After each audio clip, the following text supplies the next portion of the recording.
دوبۍ په نړۍ کې د عربو معجزه هم بلل کیږي، ځکه چې دغه ښار ورځ تر بلې د مدرنې انجینري د تغییر په حالت کې دی. دوبۍ ډیر عجیبه رسم و رسوب او عنعنات لري چې په دغه ویډیو کې به تاسو ته ټوله معرفي سي، نو ویډیو تر پای پورې وګورئ.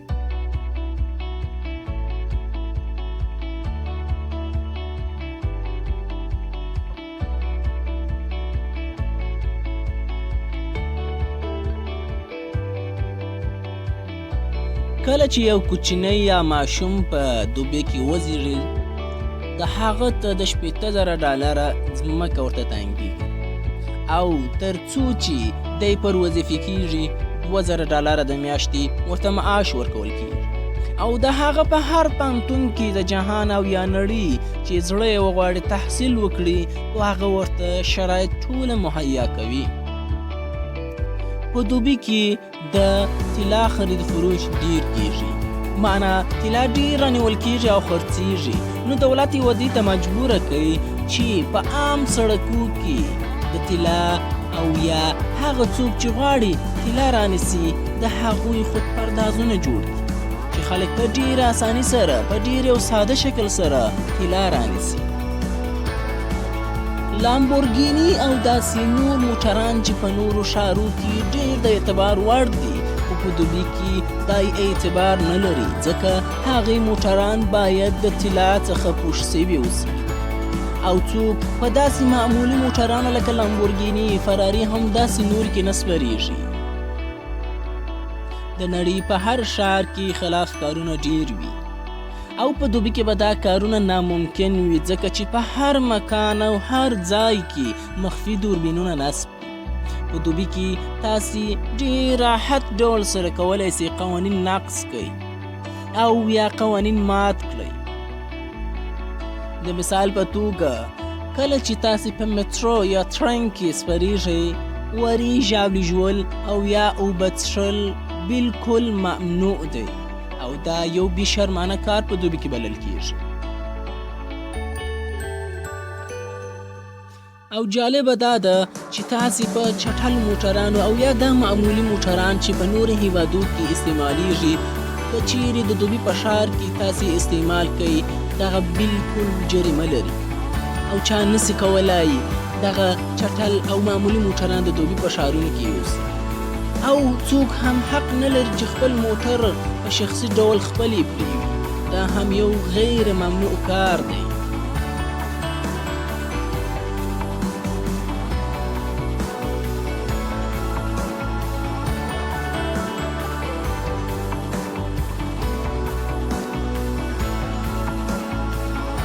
د دوبۍ دولت خپل پولیسانو ته داسې موټران رانیولي دي چې هغې په نړۍ کې لوړترینه بیه لري، لکه فراري، لامبورګیني، بیتکوین، آدوین.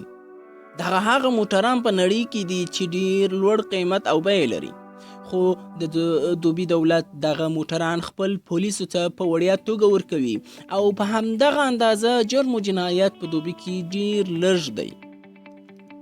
همدغه رنګه د دوبۍ ښار دولت غواړي خپل پولیسانو ته موټر سایکل هم رانیسي، هغه دا معمولي موټر سایکلان چې پر ځمکه پر لارې ځي نه، بلکې هغه پیشرفته او مدرن موټر سایکلان چې په هوا ځي، او دوی غواړي د هوا څخه پولیس ټول خلک په نظر کې ونیسي، ترڅو یو مجرم هم د هغوی د لاسه ونه وځي.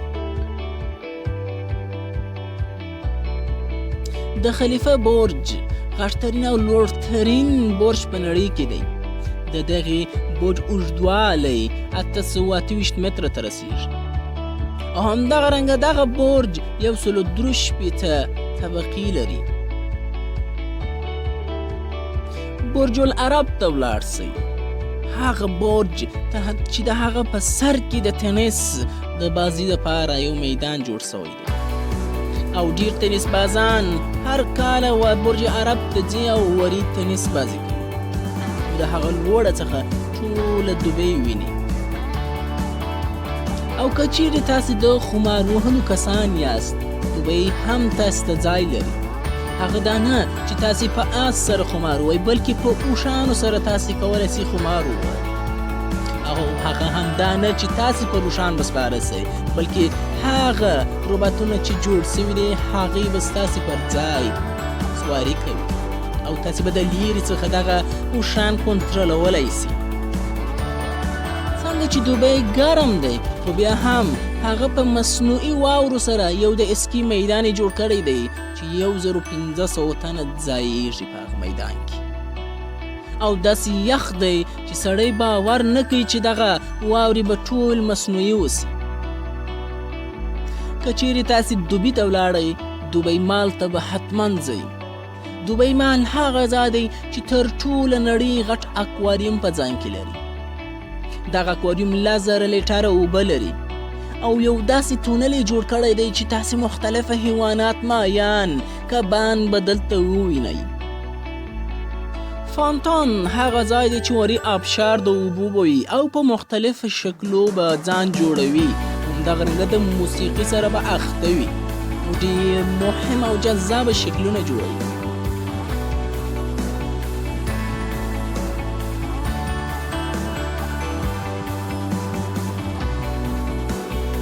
د دوبي ښار ششکال د جهاني نمایشګاه و چې د فناوري او تکنالوژي پرمختګ میزباني کوي، چې دغه فناوري د ایکسپو 2020 په نامه یادېږي.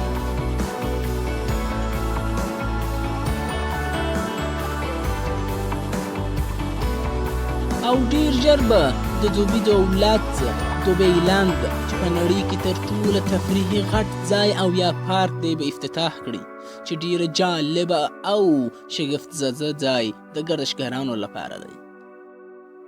نخست وزیر او د ولسمشر معاون شیخ محمد تر 4.5 میلیارده ډالره سرمایه لري او هم کس د سرمایه‌دارانو په لیست کې دی.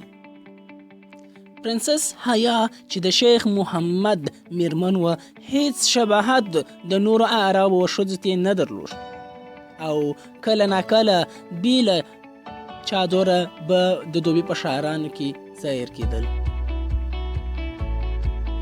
هغه عالی تحصیلات لري او زیاتره د هغه ژوند د غریبیانو د ښځو په شکل دی. هغه په روش کال کم خبر چې منتشر سو خپل 2 ماشومان یې پرېښول او لندن ته وتښتېدل، چې دغه خبر ټوله دوبی یې په لرزه کوي. هغه ویل ما دا کار خپل د ځان ژغورنې لپاره وکړي، ځکه چې شیخ محمد وای غوښتل هغه ووهي او هغه خپل ماشومان پرېښول او لندن ته وتښتېدل او د طلاق تقاضا یې وکړه.